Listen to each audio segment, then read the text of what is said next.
यही नोटिस है दोस्तों विद्यालय द्वारा समय समय पर आदेशित नियमों, आदेशों एवं पत्रों का समेकन जो विद्यालय संचालन के मूलभूत बिंदु हैं। कौन कौन मूलभूत बिंदु हैं दोस्तों? सबसे पहले है शिक्षक संबंधित बिंदु। शिक्षक संबंधित क्या बिंदु होगा दोस्तों? सभी शिक्षक शिक्षिकाओं को समय पर विद्यालय पहुंचना है, सभी शिक्षकों को विद्यालय समय पर पहुंचना है। उसके बाद ई शिक्षा कोष पर उपस्थिति दर्ज करना है, ऑनलाइन अटेंडेंस बनाना है। छदम उपस्थिति या फोटो से उपस्थिति दर्ज करने पर शिक्षक शिक्षिका के साथ साथ प्रधानाध्यापक भी दोषी माने जाएंगे। यदि कोई शिक्षक गलत तरीके से अटेंडेंस बनाते हैं, ऑनलाइन अटेंडेंस बनाते हैं, तो शिक्षक के साथ साथ में प्रधानाध्यापक भी दोषी माने जाएंगे, उन पर भी कार्रवाई होगी। उसके बाद है दोस्तों बिना अवकाश स्वीकृत कराए विद्यालय से अनुपस्थित नहीं होंगे। कोई भी शिक्षक बिना अवकाश को स्वीकृत कराए बिना स्कूल से अनुपस्थित नहीं होंगे। प्रभारी प्रधानाध्यापक द्वारा अवकाश स्वीकृत करने में परहेज नहीं किया जाएगा, यानी कोई भी प्रधानाध्यापक दोस्तों अवकाश को स्वीकृत करने में आनाकानी नहीं करेंगे, लेकिन एक समय में अधिकतम 10% से ज़्यादा शिक्षकों को अवकाश नहीं दिया जा सकेगा। अवकाश स्वीकृत करने में प्रधानाध्यापक आनाकानी नहीं करेंगे, लेकिन एक साथ में 10% से ज़्यादा शिक्षकों को अवकाश नहीं दिया जा सकेगा। अवकाश स्वीकृति में ध्यान रखा जाएगा कि शिक्षक के अवकाश में जाने से पठन पाठन बाधित नहीं होना चाहिए। यदि शिक्षक अवकाश में जा रहे हैं, उनके वजह से पठन पाठन बाधित नहीं होना चाहिए।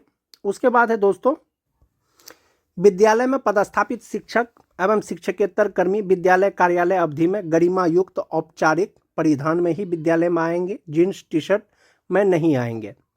यानी शिक्षक दोस्तों गरिमा युक्त औपचारिक मतलब ड्रेस में आएंगे, जीन्स टी शर्ट पहन के नहीं आएंगे। बैंक से वेतन निकालने के लिए शिक्षक शिक्षिका विद्यालय अवधि में बाहर नहीं जाएंगे।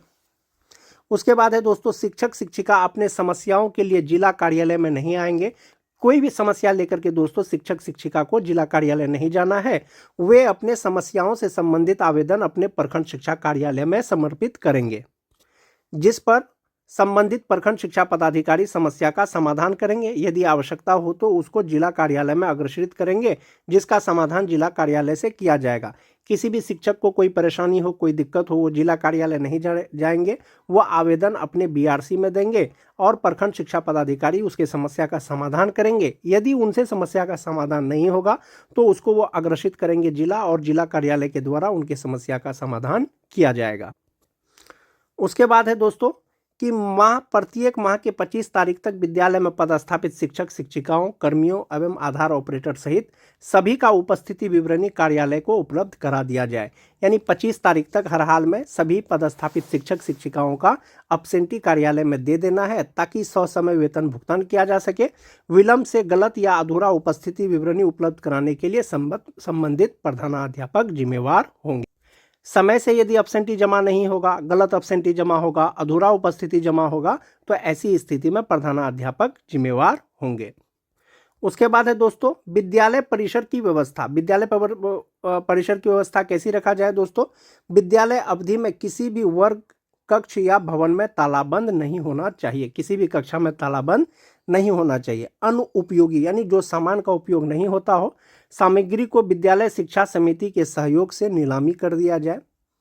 प्रधानाध्यापक कक्ष व्यवस्थित एवं सुसज्जित हो, इसमें सभी शिक्षकों का प्रोफाइल फ्लैक्स पर प्रदर्शित की जाए। यानी प्रधानाध्यापक का जो कक्ष है दोस्तों वो व्यवस्थित हो और सुसज्जित हो, और उसमें शिक्षकों का प्रोफाइल फ्लैक्स रहना अनिवार्य है दोस्तों। विद्यालय में अनावश्यक पाठ्य पुस्तकें नहीं होना चाहिए। जिन बच्चों के पास पुस्तक नहीं है उन्हें उपलब्ध करा दिया जाए। अवशेष या अधिक पुस्तक अपने प्रखंड संसाधन केंद्र को उपलब्ध करा दिया जाए। यानी अनावश्यक पुस्तक स्कूल में नहीं रहना चाहिए। जो बच्चे को किताब नहीं मिला है उसको दे देना चाहिए। यदि उसको देने के बाद भी बच जाता है तो उसको प्रखंड संसाधन केंद्र में जमा कर देना है। उसके बाद है दोस्तों स्वास्थ्य विभाग द्वारा उपलब्ध कराई गई विभिन्न दवा जैसे कि आयरन की गोली, अल्बेंडाजोल आदि को निर्धारित समय पर एक्सपायरी डेट देखकर ही बच्चों को दवा दी जाए। आवश्यकता से अधिक का भंडारण विद्यालय में नहीं किया जाए। उसके बाद है दोस्तों विद्यालय अवधि में विद्यालय के मुख्य द्वार बंद रखा जाए, ताकि बच्चे विद्यालय अवधि में विद्यालय से बाहर नहीं जाए। दरवाज़ा खुले रहने से कभी कभी बच्चे विद्यालय अवधि में खेलने के लिए बाहर चले जाते हैं या भाग जाते हैं, इसलिए मुख्य द्वार बंद रखा जाए। विद्यालय अवधि में अनाधिकृत प्रवेश वर्जित है। विद्यालय के सुरक्षा को ध्यान में रखते हुए विद्यालय में केवल प्रधानाध्यापक ही प्रेस ब्रीफिंग करने के लिए अधिकृत होंगे, कोई अन्य शिक्षक प्रेस को ब्रीफ नहीं करेंगे। यानी विद्यालय में अनाधिकृत प्रवेश वर्जित है दोस्तों। विद्यालय की सुरक्षा को ध्यान में रखते हुए सिर्फ प्रधानाध्यापक ही किसी मीडिया से या किसी से बात कर सकते हैं, कोई शिक्षक जो है प्रेस ब्रीफिंग नहीं करेंगे। दूसरा है दोस्तों वर्ग कक्ष को व्यवस्थित रखना। वर्ग कक्ष साफ सुथरा हो, अनावश्यक सामग्री रखी नहीं जाए, यानी कक्षा जो है साफ सुथरा हो, उसमें अनुपयोगी सामान नहीं रखा जाए। वर्ग कक्ष में पंखा और पर्याप्त रोशनी के लिए एलईडी बल्ब अथवा ट्यूबलाइट की व्यवस्था हो तथा बिजली के तार और उपकरण लटकते एवं खराब नहीं होना चाहिए। यानी कक्षा में पंखा हो, रोशनी के लिए पर्याप्त एलईडी बल्ब हो, ट्यूबलाइट हो, और जो तार वार कभी लटकता है दोस्तों कक्षा में, उस तरह का नहीं रहना चाहिए, लटकते हुए वायर नहीं रहना चाहिए। बेंच डेस्क व्यवस्थित ढंग से रखा जाए। ब्लैक बोर्ड का कालीकरण प्रत्येक 3 महीना में किया जाए। सभी प्रधानाध्यापक का यह जिम्मेवारी होगा कि प्रत्येक 3 महीने में ब्लैक बोर्ड का कालीकरण किया जाए। विद्यालय में पर्याप्त मात्रा में चौक डस्टर उपलब्ध हो। समय सारणी प्रत्येक वर्ग कक्ष के ब्लैक बोर्ड के बगल में हो। ये बहुत इंपॉर्टेंट पॉइंट है दोस्तों। जो समय सारणी है दोस्तों, रूटीन है, वो सभी कक्षा में ब्लैक बोर्ड के बगल में लगा हुआ होना चाहिए। सभी बच्चों को पोशाक में विद्यालय आने के लिए प्रेरित किया जाए। उसके बाद है दोस्तों पठन पाठन की व्यवस्था। चेतना सत्र का संचालन समय पे किया जाए, जो निर्धारित समय है 9:30 बजे से 10 बजे तक के बीच। सामान्य गतिविधियों के साथ साथ चेतना सत्र में एक प्रेरणादायक श्लोक या वचन, गांधी कथा वाचन, बापू की पाती का पाठन कराया जाए। समय सारणी में सभी शिक्षक शिक्षिकाओं का समावेश कर वर्ग संचालन की व्यवस्था किया जाए। यानी जो रूटीन बनाना है उसमें जो है सभी कक्षा का समावेश किया जाए, उसके बाद ही कक्षा का संचालन करने की व्यवस्था की जाए। शिक्षक शिक्षिका के अनुपस्थिति के कारण कोई वर्ग कक्ष खाली नहीं होना चाहिए। यदि आपके विद्यालय से कोई शिक्षक अवकाश में जाते हैं या अनुपस्थित रहते हैं तो ऐसी स्थिति में कोई भी वर्ग कक्ष खाली नहीं होना चाहिए, सभी कक्ष में शिक्षक रहना चाहिए। वैकल्पिक व्यवस्था के तहत दूसरे शिक्षक उस वर्ग कक्ष में पठन पाठन करेंगे। कोई भी शिक्षक शिक्षिका वर्ग में पढ़ाने से मना नहीं कर सकते। कोई भी शिक्षक मना नहीं कर सकते हैं कि मैं ये कक्षा में नहीं पढ़ाऊंगा या नहीं पढ़ाऊंगी। और वैकल्पिक व्यवस्था के तहत दूसरे शिक्षक को पढ़ाना चाहिए वर्ग में, और वैकल्पिक व्यवस्था प्रधानाध्यापक अपने अनुसार करेंगे। उसके बाद है दोस्तों कि समय सारणी के अनुसार निर्धारित समय में पाठ्यक्रम में पूरा किया जाए।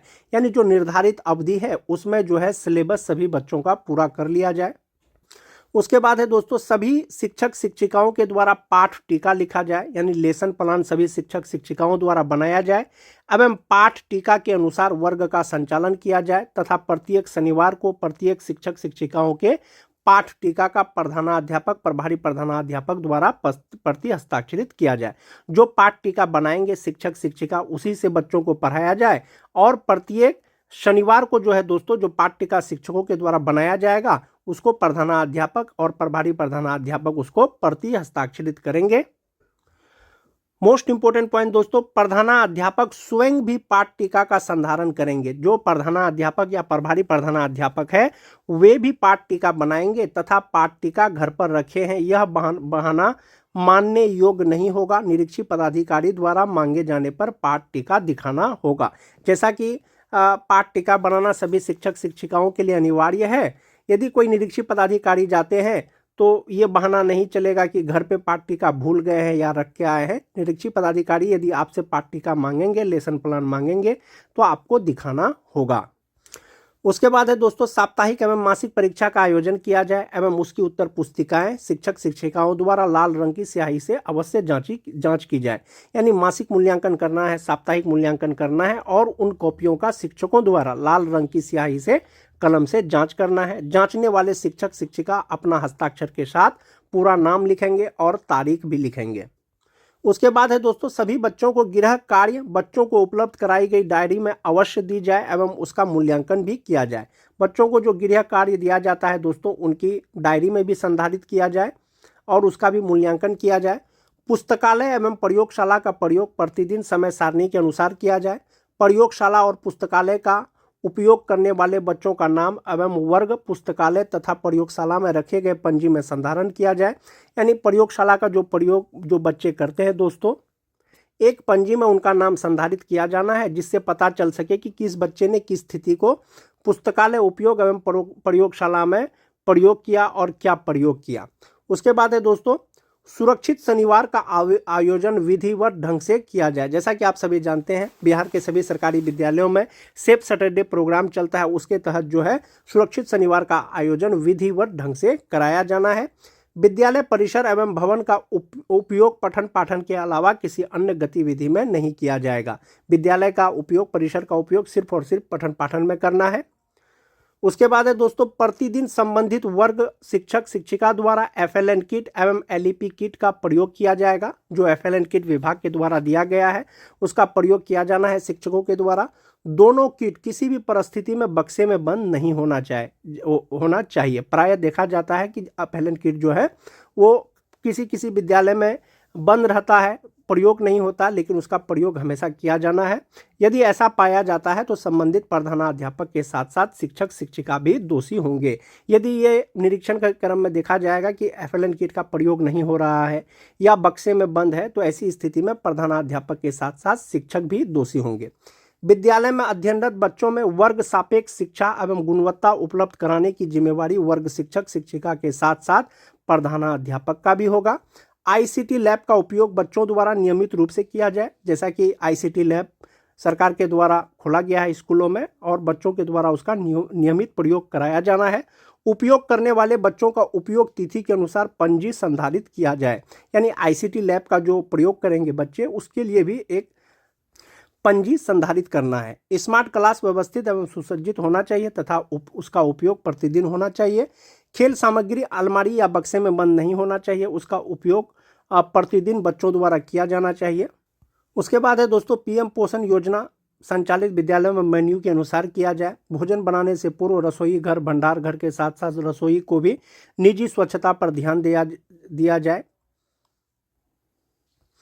मोस्ट इंपोर्टेंट पॉइंट दोस्तों, भोजन कराते समय बच्चों को जमीन पर ना बैठाया जाए, दरी पर बैठा करके बच्चों को भोजन कराया जाए और शुक्रवार को या रविवार को बच्चों को मौसमी फल और अंडा दिया जाए।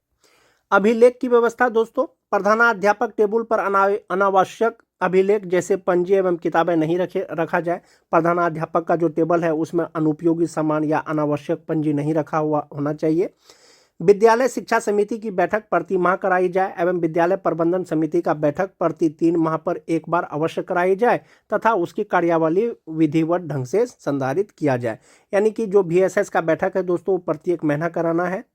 उसके बाद अभिभावक बैठक प्रत्येक माह के प्रथम अथवा अंतिम सप्ताह में निश्चित रूप से की जाए एवं उसकी कार्यवली विधिवत ढंग से संधारित किया जाए। यानी अभिभावक बैठक दोस्तों प्रत्येक माह के प्रथम सप्ताह या अंतिम सप्ताह में अवश्य कराया जाना है।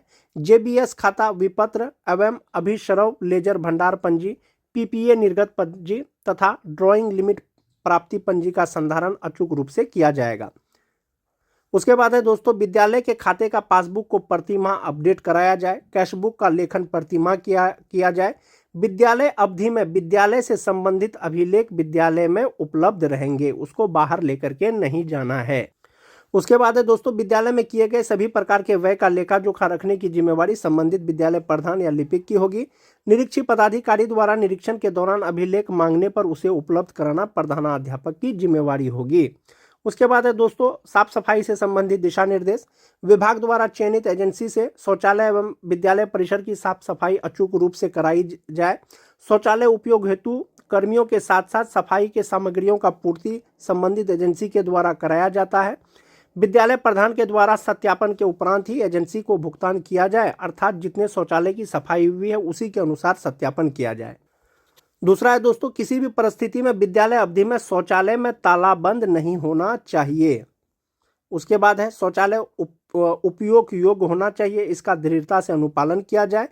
पेयजल की व्यवस्था अच्छी होनी चाहिए, विद्यालयों में पेयजल की व्यवस्था अच्छी होनी चाहिए।